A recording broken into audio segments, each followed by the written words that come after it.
এজন্য হাবিবে কিবরিয়া সাল্লাল্লাহু আলাইহি ওয়াসাল্লাম হাদিস বলেছেন, আহাব্বুল্লাহ লিমা ইয়াজিকুম মিন নি'মাহ, আহাব্বুল্লাহ লিমা ইয়াজিকুম মিন নি'মাহ। তোমরা সবচাইতে বেশি ভালোবাসবা আল্লাহরে, কারে? কি জন্য ভালোবাসবা? যেহেতু তোমরা সবাই তার নিয়ামত খাও।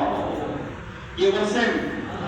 আমার নবী, আপনার নবী আমাদেরকে বলতেছেন, ওয়াজ করতেছেন, আহাব্বুল্লাহ লিমা ইয়াজিকুম মিন নি'মাহ।